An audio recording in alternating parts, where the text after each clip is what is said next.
एक व्यक्ति दोस्तों अपने बेटे का एडमिशन कराने के लिए स्कूल में आता है। स्कूल में जैसे ही अपने बेटे को लेकर आता है तो जो प्रिंसिपल का केबिन है उसके अंदर वो व्यक्ति जाता है तो सामने जो प्रिंसिपल महिला है उसे देखकर हैरान हो जाता है और उसके मुंह से एक ही शब्द निकलता है कि तुम यहाँ पर क्या कर रही हो। दोस्तों वो प्रिंसिपल भी उसको देखकर हैरान हो जाती है और कहती है कि तुम क्या चाहते थे कि मैं जीवन भर दर दरों की ठोकरें खाऊं या एक झोपड़ी में ही रहूं। आखिर वो दोनों एक दूसरे से ऐसी बातें क्यों कर रहे थे, ये सभी बातों को आपको जानना है तो वीडियो को आगे देखना होगा। चलिए कहानी की तरफ चलते हैं दोस्तों। काफ़ी अच्छी कहानी है, आप लोगों को बहुत सारी सीख देकर जाएगी। तो कहानी की शुरुआत होती है नोएडा से। नोएडा में एक संजना नाम की लड़की रहती है। काफ़ी पढ़ने में होशियार है और वो अपनी क्लास में सबसे टॉपर है। पढ़ाई लिखाई के आगे तो उसका कोई भी मुकाबला नहीं कर सकता है दोस्तों। अब संजना जवान हो जाती है, कॉलेज की पढ़ाई कर रही है तो पिता को बेटी की शादी की चिंता सताने लगती है। अब संजना का पिता आसपास लोगों से बात करता है कि अगर कोई अच्छा सा लड़का निगाह में हो तो हम अपनी बेटी की शादी करना चाहते हैं क्योंकि हमारी बेटी अब बड़ी हो चुकी है। संजना के पिता एक प्राइवेट नौकरी करते हैं। संजना की एक बहन और होती है और माँ होती है, इनका कोई भाई नहीं होता है।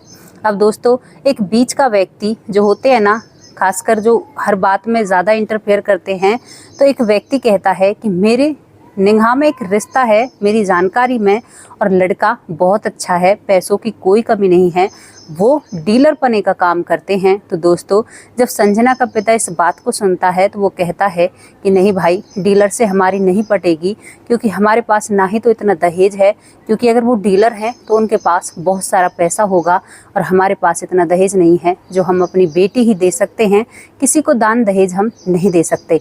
अब दोस्तों जो बीच का आदमी होता है वो कहता है कि नहीं, उन्हें दहेज नहीं चाहिए, बस अच्छी सी और संस्कारी बहू चाहिए। तो क्या मैं उन्हें देखने के लिए बेटिया को बुला लूं? तो यहाँ पर जब संजना के पिता से ज़्यादा कहा जाता है तो वो हामी भर लेता है और वो जो डीलर परिवार है वो आ जाता है संजना को देखने के लिए। दोस्तों लड़के का नाम विनोद होता है। विनोद भी आता है उसको संजना को देखने के लिए और वहाँ पर चाय पानी का इंतज़ाम होता है। तभी संजना एक ट्रे में चाय के कप रख कर लाती है तो जैसे ही विनोद संजना को देखता है तो वो संजना पर फिदा हो जाता है।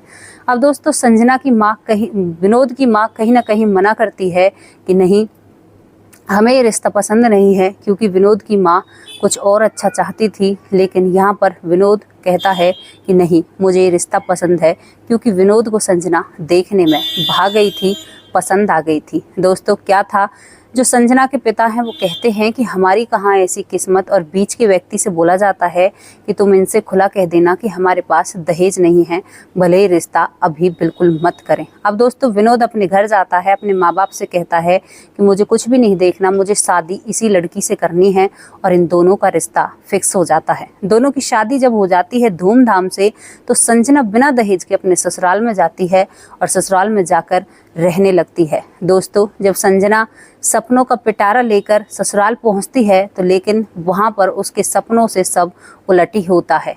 सास ननद वहां पर जाकर देखती है तो सास भी अच्छे से बात नहीं करती और ननद भी अच्छे से बात नहीं करती। सास हमेशा ताने मारा करती कि तू कुछ लेके नहीं आई है और एक बुरे से घर से लाकर हमने तुम्हें महलों में बैठा दिया है। अब दोस्तों इन सब चीज़ों से संजना जब दुखी हो जाती है तो इन सारी बातों को अपने पति से कहती है, लेकिन वो पति संजना की एक बात नहीं सुनता। संजना से कहता है कि माँ ने ठीक ही तो कहा है, कहाँ तू एक कमरे के मकान में रहने वाली और कहाँ आज तुम्हें कमरे गिने भी नहीं जाएंगे। दोस्तों संजना को ये बात बुरी लगती है, लेकिन संजना ये बात अपने माँ बाप से भी कहती है। तो संजना की माँ कहती है कि बेटी कुछ दिन की दिक्कत है, उसके बाद ये घर भी तुम्हारा और पति भी तुम्हारा, तो थोड़ा बहुत तो सहन करना पड़ता है। और दोस्तों संजना रहने लगती है। धीरे धीरे वक्त निकलता है, लेकिन दोस्तों संजना बहुत जल्दी गर्भवती हो जाती है। शादी के 2 महीने बाद ही संजना पेट से हो जाती है। जब संजना पेट से होती है तो जो संजना का पति है वो अपने पति को सबसे पहले ये खबर देना चाहती है, लेकिन जैसे ही संजना अपने पति को इस खबर को देती है तो वो पति कहता है कि अभी हम बच्चे के लिए तैयार नहीं हैं, हमें बच्चा नहीं चाहिए। संजना उसके पैरों तले जमीन खिसक जाती है, क्योंकि माँ बनने का एहसास उसे हुआ था, लेकिन पति उस एहसास को तोड़ना चाहता है। संजना कहती है कि तुम्हारे चाहने या ना चाहने से मुझे कोई फर्क नहीं पड़ता और मैं अपना बच्चा इस दुनिया में लाकर रहूंगी। दोस्तों, दोनों में बहस होने लगती है, क्योंकि संजना का पति चाहता था कि ये बच्चा इस दुनिया में नहीं आए और संजना चाहती थी कि ये बच्चा इस दुनिया में आएगा। अब दोनों में बहस होती है, तो जो संजना का पति है वो अपना फ़ोन बेड पर फेंककर अंदर चला जाता है। जैसे ही संजना उस फ़ोन को उठाने की कोशिश करती है, तो उसमें एक लड़की का नंबर जिस पर दिल लगे हुए हैं, उस नंबर को देखती है और अपने फ़ोन से उस नंबर को मिलाती है। तो वहाँ पर एक लड़की बोलती है, वो कहती है कि तुम विनोद को कैसे जानती हो? तो कहती है कि विनोद मेरा बॉयफ्रेंड है। जब ये बात संजना सुनती है तो उसके पैरों तले ज़मीन खिसक जाती है, और जो वो लड़की सामने से बोल रही थी वो कह रही है कि तुम क्या विनोद की बहन हो या क्या लगती हो तुम विनोद की, जो मेरे पास फ़ोन कर रही हो? तो यहाँ पर संजना फ़ोन काट देती है। लेकिन दोस्तों, संजना रोने लगती है, और संजना को पीछे पीछे अपने पति की वो सच्चाई सामने आई थी कि उसका पति शराब भी पीता है और कई और लड़कियों के रिश्ते में है, और मतलब वो एक आवारा किस्म का लड़का था। दोस्तों, संजना ये सब कुछ अपने माँ बाप को बताती है, लेकिन संजना की माँ अपनी उसी बात पर अड़ी हुई थी कि बेटा बहुत अमीर लोग हैं, थोड़ा बहुत तो तुम्हें एडजस्ट करना होगा और तुम्हें वहीं पर वक्त निकालना होगा। लेकिन दोस्तों, जब ज़्यादा ज़बरदस्ती होती है संजना के बच्चे को इस दुनिया से हटाने की, तो संजना वो पति ही छोड़ देती है और अपने मायके आ जाती है। जब संजना मायके आ जाती है तो विनोद को ये बात बहुत बुरी लगती है कि वो ऐसे कैसे इस घर से चली गई, और वहाँ पर विनोद संजना के मायके पहुँच जाता है।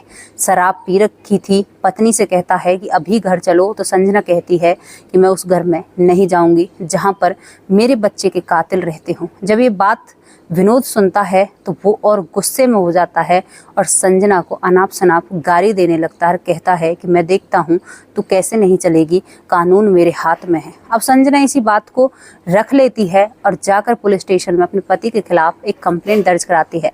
कंप्लेंट दर्ज होने पर संजना का पति विनोद और भी गुस्से में आ जाता है, लेकिन कुछ नहीं कर सकता। कहने की बात होती है, कानून हाथ में होता है, लेकिन कानून किसी के भी हाथ में नहीं होता, कानून अपने हिसाब से चलता है।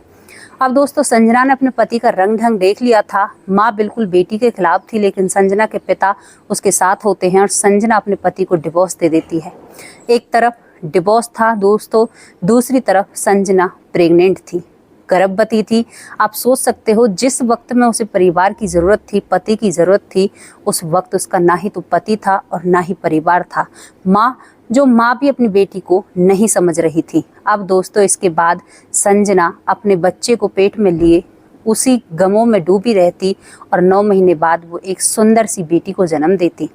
दोस्तों, जब बेटी इस दुनिया में आ जाती है तो संजना की माँ ताना मारती है कि अब ये किसको बाप कहेगी, अगर तू थोड़े दिन एडजस्ट करती तो शायद इसके बाप इसके पास होते। तो यहाँ पर संजना कहती है कि माँ, आपको थोड़ी सी तो शर्म आनी चाहिए, अगर मैं वहाँ पर रहती तो शायद आज ये इस दुनिया में ही नहीं आती। दोस्तों, जब ये बात बेटी की सुनती है तो संजना की माँ की नज़रें नीचे हो जाती हैं। अब बेटी को लेकर घर आ जाती है। धीरे धीरे दोस्तों, हॉस्पिटल से जैसे घर आती है तो 1 साल निकल जाता है।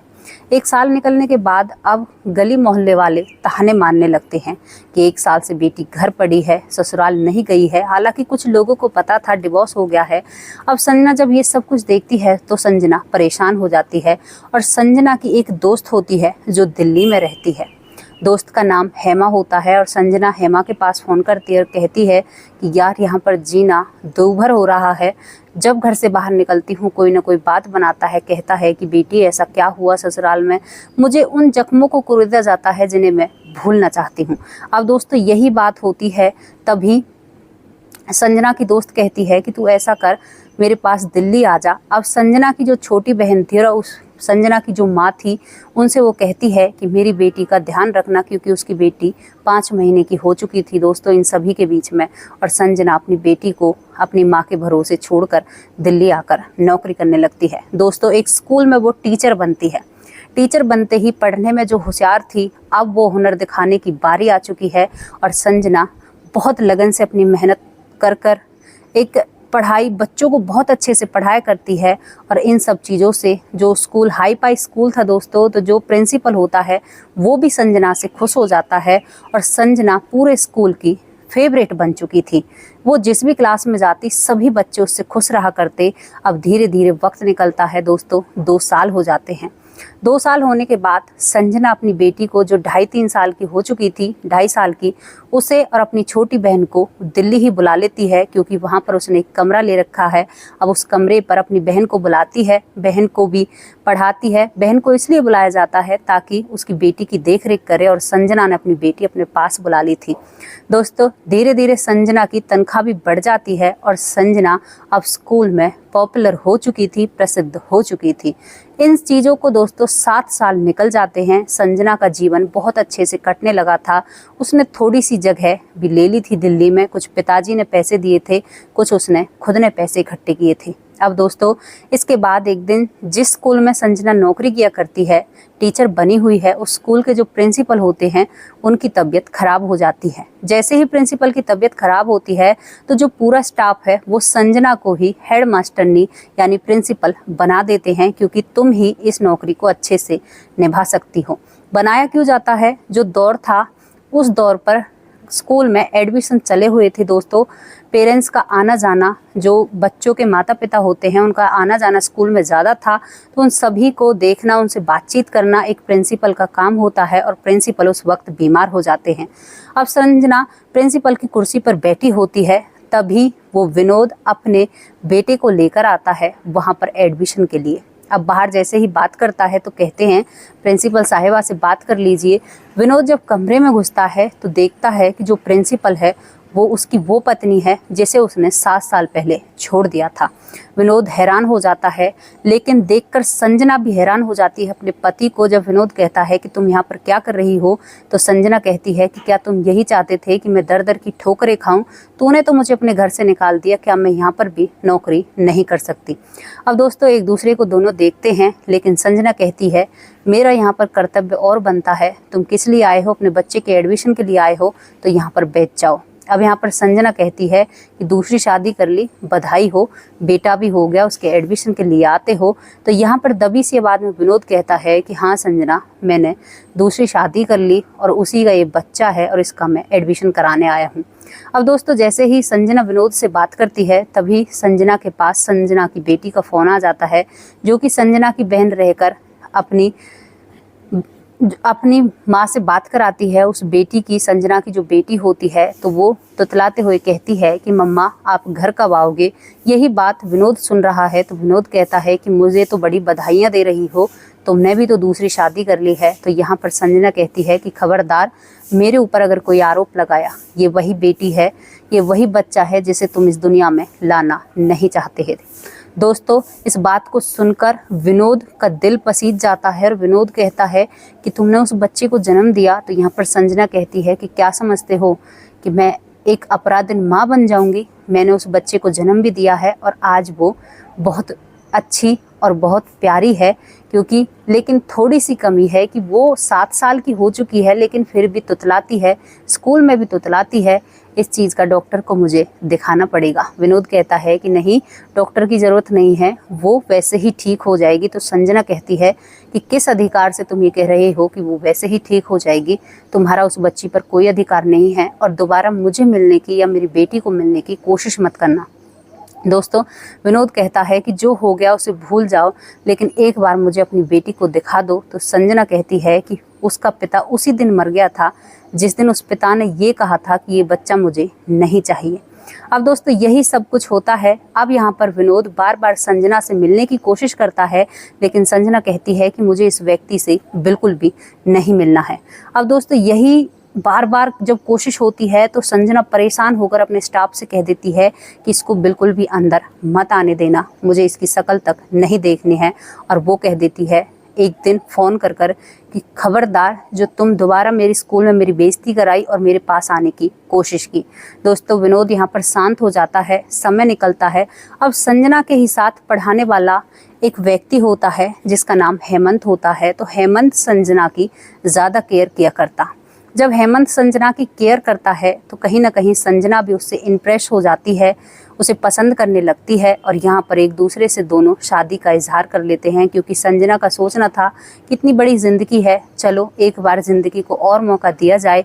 लेकिन जिंदगी तो कुछ और ही मांग रही थी। अब दोस्तों यहाँ पर वो लड़का जो हेमंत होता है वो कहता है कि ठीक है, मुझे तुम पसंद हो, मैं तुमसे बहुत प्यार करता हूँ, और दोनों एक दूसरे के लिए शादी करने के लिए तैयार हो जाते हैं। संजना कहती है कि मेरी बेटी मेरे साथ ही रहेगी, तो इस बात के लिए भी हेमंत राजी हो जाता है।